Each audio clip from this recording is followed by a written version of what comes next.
Bonjour et bienvenue dans cette vidéo de formation d'Infoludo où on va cette fois s'intéresser d'un peu plus près au menu jeu. Donc le menu jeu qui permet de gérer les fournisseurs, les éditeurs, les catégories des jeux, d'imprimer des planches d'étiquettes, de gérer les identifiants numériques des jeux et la gestion des catégories ESAR.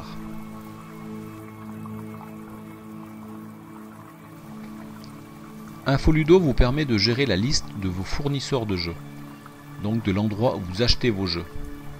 Donc vous avez la possibilité d'ajouter des fournisseurs, de modifier des fournisseurs ou de supprimer un fournisseur existant.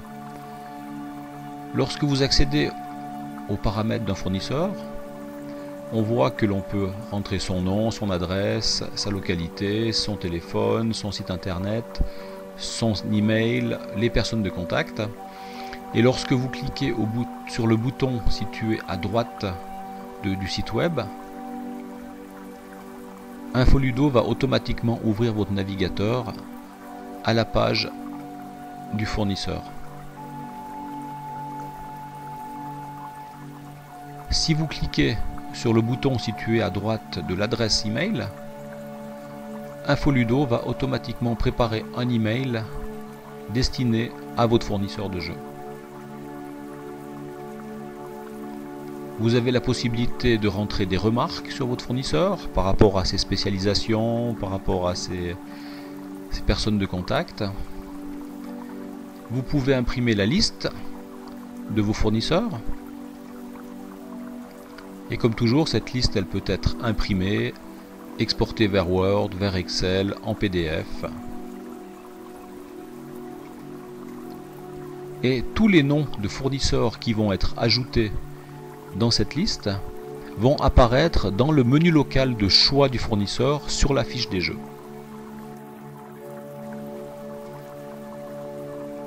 Et comme toujours, cette liste elle peut être exportée vers Word, vers Excel, en format HTML, en PDF, envoyé par email par PDF, comme tous les états d'Infoludo.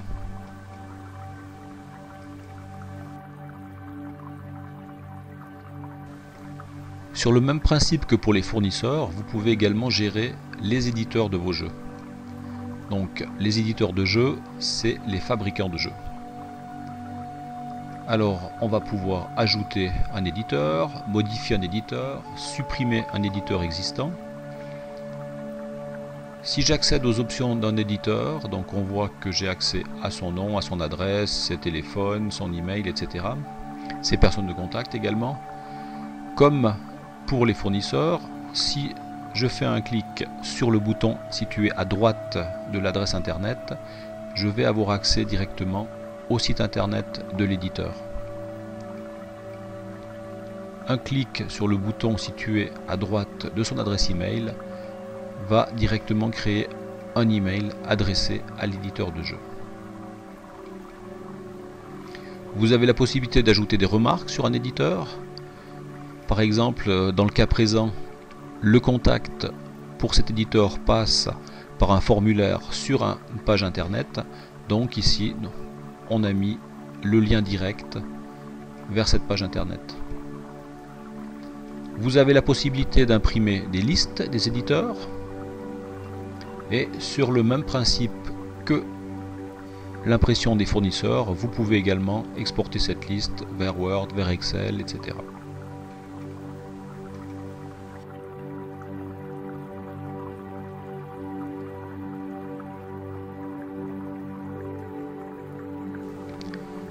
Chaque ludothèque a tendance à gérer les catégories de ses jeux selon sa propre expérience ou alors selon les standards établis.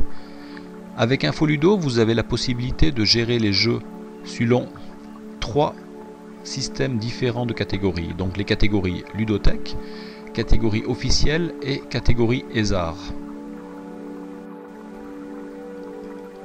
Dans la catégorie ludothèque, vous avez la possibilité d'entrer toutes les catégories que vous désirez.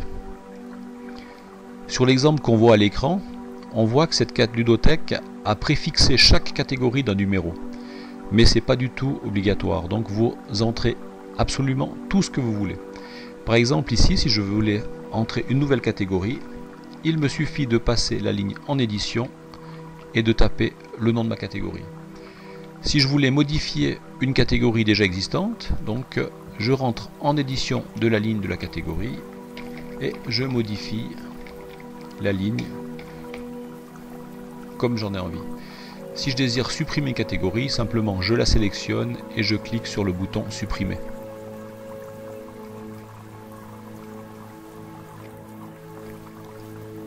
Le système des catégories officielles, c'est un système de catégories à tiroir, donc avec chaque fois une catégorie principale et une catégorie secondaire. InfoLudo est fourni avec une série de catégories déjà pré-formatées, donc vous avez déjà 8 catégories principales. Si vous voulez rajouter vous-même une catégorie, donc il suffit d'entrer une nouvelle catégorie principale avec un nouveau échelon au niveau de la sous-catégorie.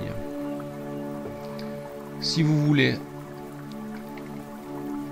ajouter une catégorie secondaire à une catégorie déjà existante, il suffit de l'entrer à nouveau dans la catégorie principale, par exemple ici audiovisuel, et ajouter la nouvelle catégorie secondaire à gauche. Vous avez la possibilité de supprimer une catégorie ou alors d'importer des catégories depuis un fichier préformaté au format tabulation. Depuis la version 2.8.47 d'InfoLudo, le logiciel gère les catégories ESAR. Les catégories ESAR, c'est quoi? Donc c'est un système de classement et d'analyse psychologique des jeux. Le système est constitué des premières lettres de chacune des catégories. Donc pour ESAR, nous avons E exercice, S symbolique, A assemblage et R pour règle. Ces catégories correspondent aux principales formes d'activité de jeu et aux étapes d'acquisition dans le développement de la personne. InfoLudo est fourni avec plus de 160 descripteurs ESAR. Avec ça, vous pouvez associer pour chaque jeu un ou plusieurs descripteurs selon les catégories que vous désirez donner à vos jeux. Grâce à la fenêtre de gestion des catégories ESAR, vous pouvez importer des catégories ESAR depuis un fichier préformaté pour importer de nouvelles catégories. Vous pouvez supprimer une ou plusieurs catégories sélectionnées.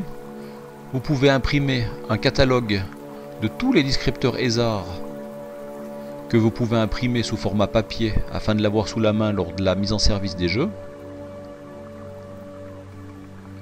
Et vous pouvez également vous connecter directement sur le site www.system-esar.org qui est le site officiel du système ESAR, où là vous allez trouver une mine d'informations au sujet de ce système de classification.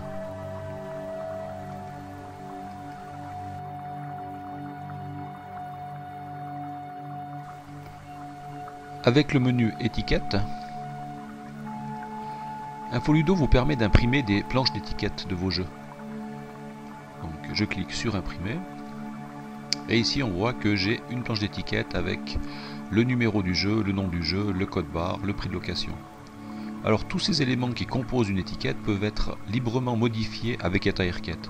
Si par exemple vous ne voulez pas faire apparaître le prix de location ou le numéro du jeu, vous pouvez facilement le supprimer. On connaît tous le problème avec ces planches d'étiquette, c'est que lorsqu'on utilise les 5 premières, on va tourner la planche pour essayer d'employer les autres. Avec InfoLudo, vous pouvez directement stipuler quel est le numéro de départ. Admettons que les 5 premières étiquettes aient déjà été employées. Donc, vous commencez à imprimer à partir de la 6e et InfoLudo va ignorer les 5 premières. Donc, vous pouvez utiliser vos planches jusqu'à la fin. Dans cet exemple, j'ai lancé une impression de toutes les étiquettes de tous les jeux, mais vous pouvez tout à fait lancer une recherche au préalable dans la fenêtre des jeux et n'imprimer que les étiquettes pour les jeux recherchés. Et si par exemple vous auriez besoin de plus d'une étiquette pour un jeu, donc il suffit de stipuler dans la case exemplaire identique le nombre d'étiquettes identiques que vous voulez et InfoLudo va automatiquement vous imprimer 2 étiquettes pour chaque jeu.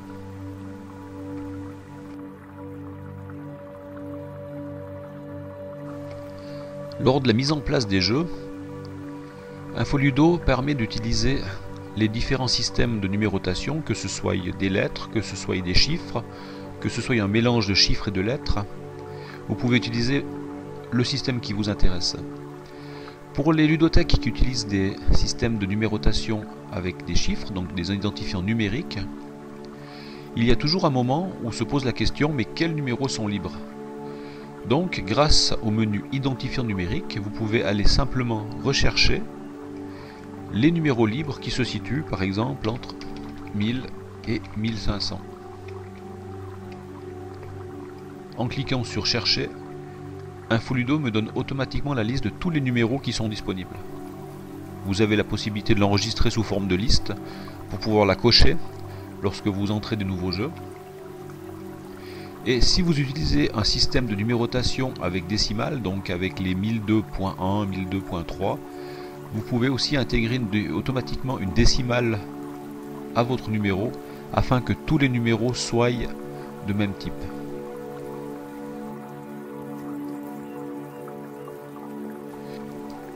Avec le menu Gestion ESAR, vous avez la possibilité d'effectuer des recherches selon des critères de recherche ESAR. Donc par exemple ici je vais rechercher tous les jeux de type exercice qui comportent le descripteur jeu sensoriel sonore. J'ai la possibilité d'afficher le résultat dans une fenêtre, la possibilité d'imprimer le résultat de la recherche. Dans cette impression, on va retrouver toutes les caractéristiques du jeu, donc son nom, son numéro, les différentes catégories ESAR auxquelles il appartient. Vous avez la possibilité d'imprimer un catalogue des catégories ESAR. Et vous avez également la possibilité d'imprimer un catalogue de tous vos jeux triés par descripteur ESAR. Donc ici, dans cet exemple, on va avoir tous les jeux qui correspondent au descripteur jeu sensoriel tactile. Si un jeu devait avoir plusieurs descripteurs ESAR, on va bien entendu le retrouver dans plusieurs groupes de descripteurs.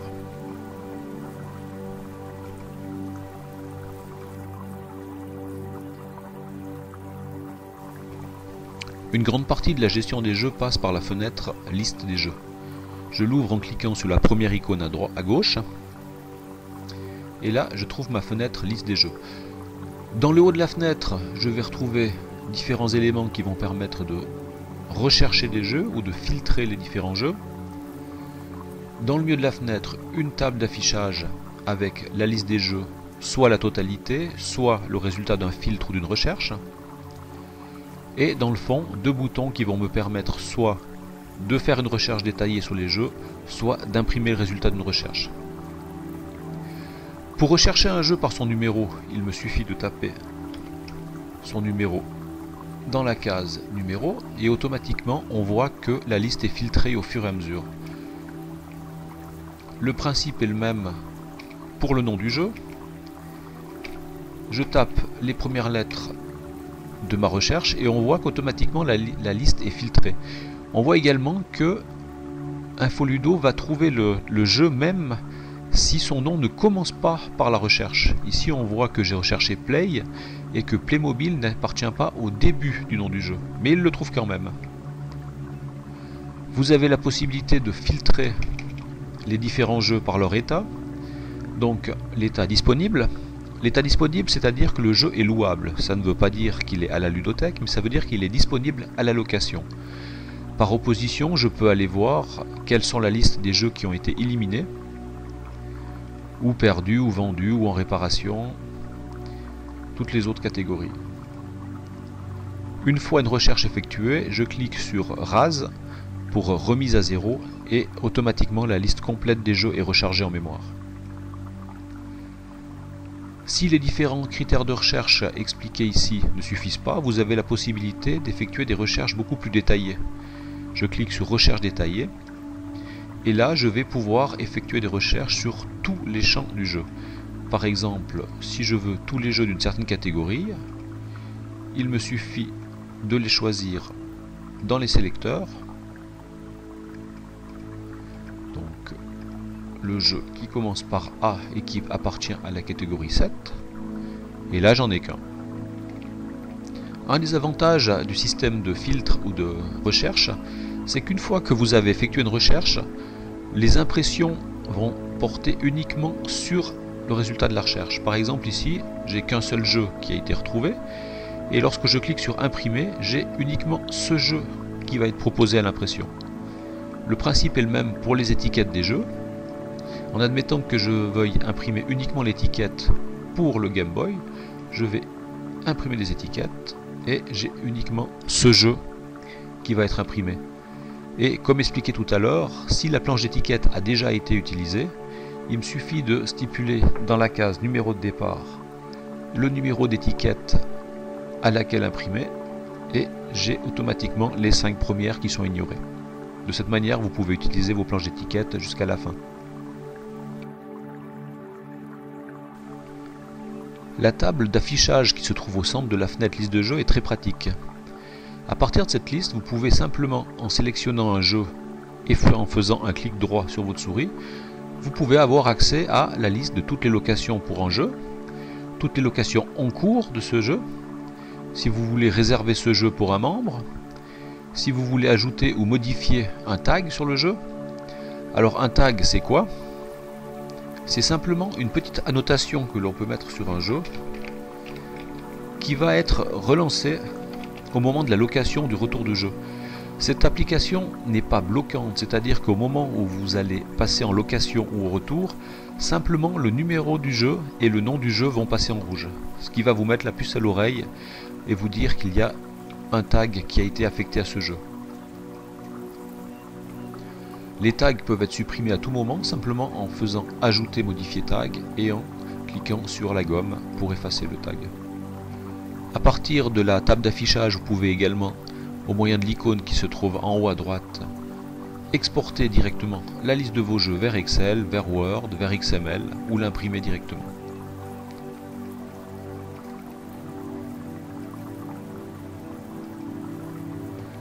On voit ici que la liste des jeux a directement été exportée vers Excel.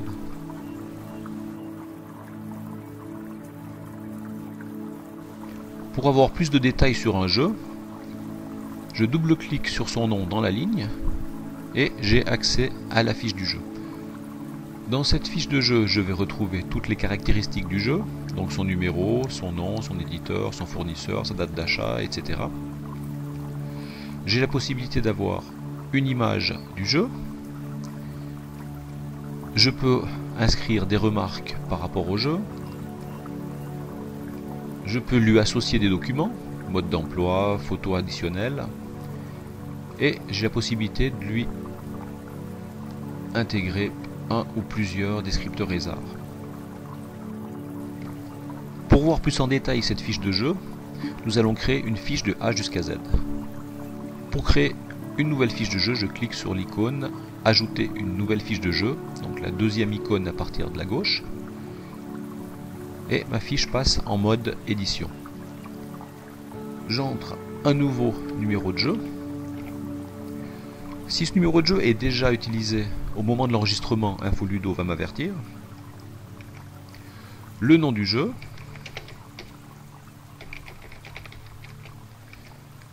Son éditeur.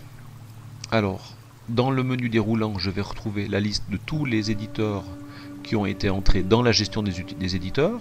Donc ici, c'est un jeu ABA. Même chose pour les fournisseurs. La liste de tous les fournisseurs apparaît dans le menu local. Si l'éditeur ou le fournisseur n'apparaissait pas dans le menu, il est tout à fait possible de le taper manuellement. Le menu local est uniquement là pour vous aider à entrer vos données. La date d'achat. Une caution. Si le jeu est soumis à caution, c'est-à-dire que lors de la location, si vous demandez une caution aux membres, une caution qui va être rendue lors de la restitution du jeu, vous pouvez rentrer ici le montant de cette caution. Le prix du jeu. Le montant qui est demandé pour la location du jeu. Son état. Par défaut, tous les nouveaux jeux sont disponibles, étant donné qu'ils doivent être disponibles pour la location.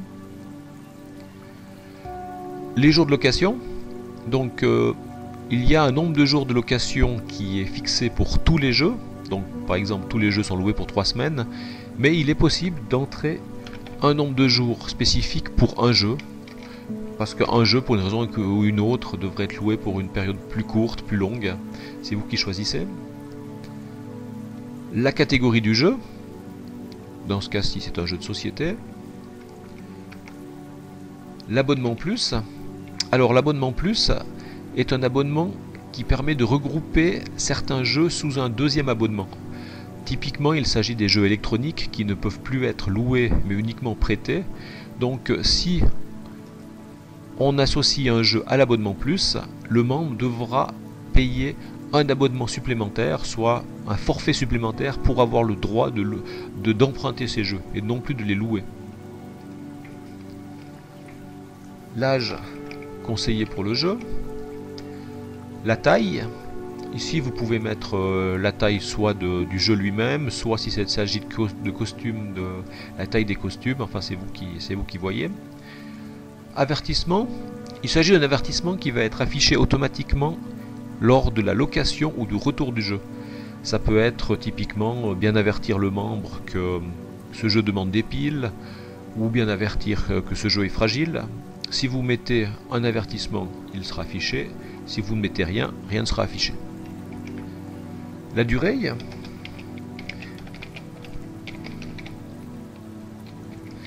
Alors la durée, c'est un champ qui n'existe pas à la base. Il fait partie des champs personnalisables d'Infoludo. C'est des champs qui peuvent être utilisés pour ce que vous voulez. Par exemple ici la ludothèque voulait un champ durée, donc elle a ajouté un champ durée. Le nombre de joueurs, le secteur de stockage, là aussi pour les grandes ludothèques, pour savoir dans quelle étagère ou dans quelle salle le jeu sera stocké. Les catégories du jeu, donc là il s'agit des catégories officielles.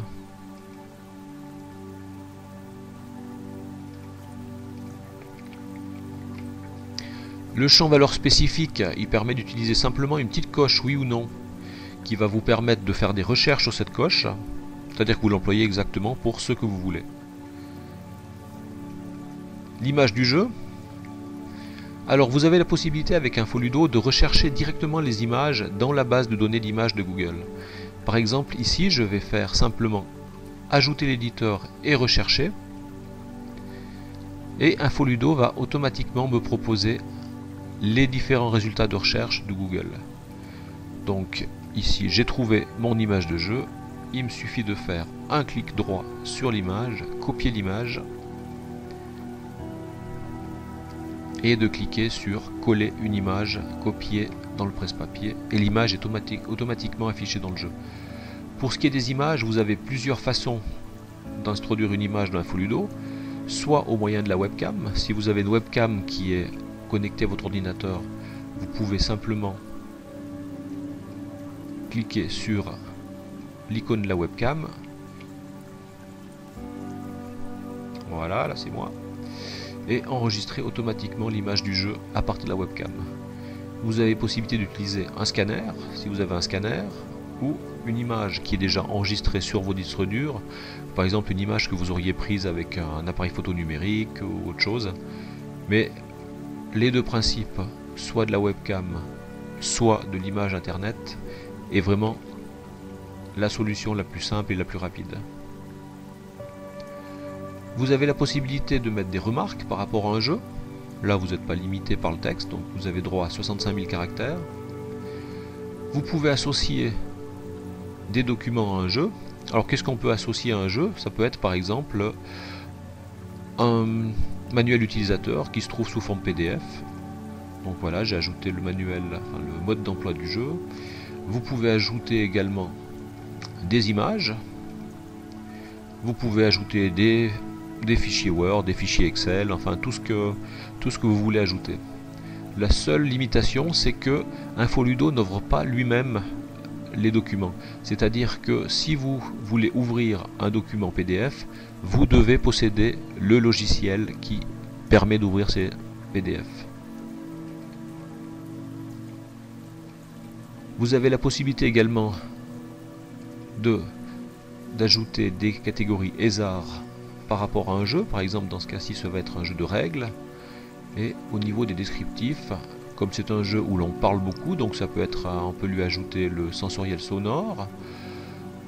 C'est un jeu de manipulation. On peut aller chercher, c'est un jeu de déplacement. Vous voyez qu'ici je peux directement filtrer les descripteurs hasard directement depuis la fenêtre. Si maintenant je recherche les jeux de type sonore, vous voyez que j'ai directement un tri qui se fait sur le sélecteur que j'ai entré dans le haut de la fenêtre. Si vous voulez supprimer un ou plusieurs descripteurs hasard, il suffit de les sélectionner dans la liste et de cliquer sur supprimer. Une fois que toutes mes caractéristiques de mon jeu sont entrées, je clique sur le crayon pour valider mon entrée et là j'ai la possibilité maintenant d'entrer le contenu du jeu, donc la fenêtre d'inventaire du jeu. Alors par défaut l'inventaire est vide et le principe est le même, je clique sur le crayon pour débloquer la fenêtre et là j'ai la possibilité d'entrer tout le contenu du jeu. Voilà, là j'ai collé le contenu du jeu directement dans la fenêtre.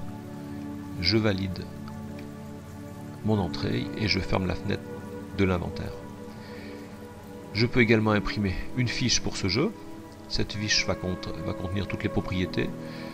Donc son image, ses différentes catégories, l'inventaire du jeu. Je peux lui mettre un tag. Par exemple, manque une pièce.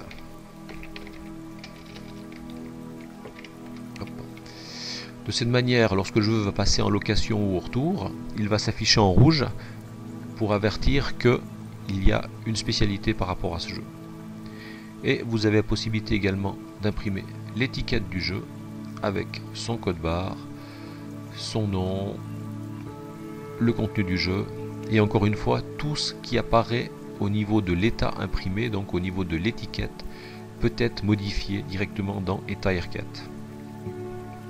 Par exemple, dans le cas présent, vous aimeriez couper cette étiquette en deux, c'est-à-dire pour avoir une partie de l'étiquette qui va être collée à l'extérieur du jeu avec le code barre et une partie qui va être collée à l'intérieur du jeu avec l'inventaire du jeu. Donc vous avez tout à fait la possibilité de cliquer sur la troisième icône, modifier l'état, ce qui a pour effet d'ouvrir l'étiquette en mode de développement, donc en mode de modification. J'agrandis simplement mon étiquette, je baisse légèrement le contenu et si je veux par exemple que le nom du jeu apparaisse aussi bien sur l'étiquette que je vais mettre à l'extérieur qu'à l'intérieur, je duplique le nom du jeu et j'enregistre. Une fois revenu sur mon étiquette de jeu, je vois que j'ai cette fois deux fois le nom du jeu, donc je peux la couper en deux, je peux faire ce que je veux. Donc vous êtes complètement libre de tout ce que vous voulez imprimer avec Infoludo. Une dernière chose par rapport à la fiche du jeu, on voit que dans le fond, la date d'inventaire a été mise automatiquement à la date d'entrée du jeu, donc vous pouvez la modifier par la suite si vous effectuez un inventaire sur vos jeux. Si un jeu devait être éliminé, il suffit de sélectionner ce type éliminé dans l'état du jeu et automatiquement le programme va mettre une date de mise hors service du jeu. Cette date de mise hors service du jeu, elle est là pour, lors des statistiques, ne pas faire apparaître des jeux qui n'auraient jamais été loués en 2013 alors qu'ils ont été éliminés en 2012. Et chaque modification de la fiche du jeu est enregistrée sous forme de date et heure de modification. Ceci permet, lors de la mise à jour de la base de données des jeux sur Internet, de ne mettre à jour que les jeux qui ont été modifiés dernièrement.